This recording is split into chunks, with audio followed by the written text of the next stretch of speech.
চীন, যে দেশের নাম শুনলেই আমরা আগেভাগেই চিন্তা করি নতুন কিছু বিস্ময়কর জিনিসের উদ্ভাবন।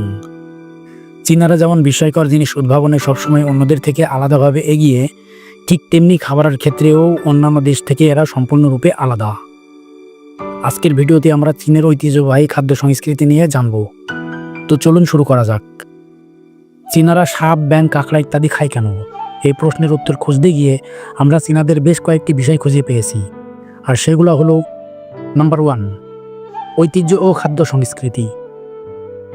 চীনের বিভিন্ন অঞ্চলে, বিশেষ করে গুয়াংডং ক্যান্টন প্রদেশে সাপ, ব্যাঙ, কাঁকড়া, শামুক, এমনকি স্করপিওনও খাদ্য হিসেবে ব্যবহৃত হয়।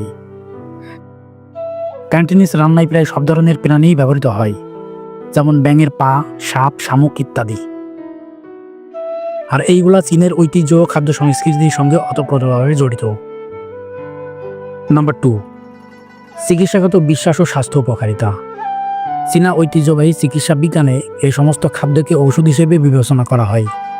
যেমন সাপের মাংস রক্তকে শক্তি বৃদ্ধিকারী, রক্ত সঞ্চালন উন্নতকারী এবং ইয়ং শক্তি বৃদ্ধিতে সহায়ক বলে মনে করা হয়। ব্যাঙের মাংস ও ব্যাঙের পা প্রোটিন সমৃদ্ধ এবং হালকা স্বাদের হয়, এটি জনপ্রিয়। এছাড়াও চীনা মিরিটেন কাঁকড়া শরীরের ইন শক্তি বাড়ায় বলে বিশ্বাস করা হয়।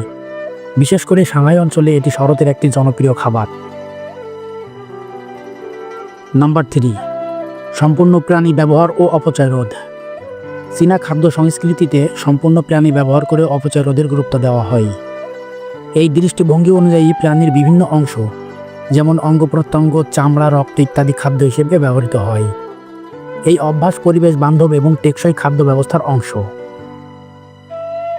নাম্বার 4, সামাজিক ও সাংস্কৃতিক প্রভাব। চীনে কিছু খাবার, যেমন সাপের স্যুপ, অতীতে উচ্চ মর্যাদার প্রতীক হিসেবে বিবেচিত হতো। এটি ধনী ও প্রভাবশালী ব্যক্তিদের জন্য সংরক্ষিত ছিল। যদিও বর্তমানে এই খাবারগুলো আরও সহজলভ্য, তবুও এগুলোর সামাজিক ও সাংস্কৃতিক গুরুত্ব রয়ে গেছে।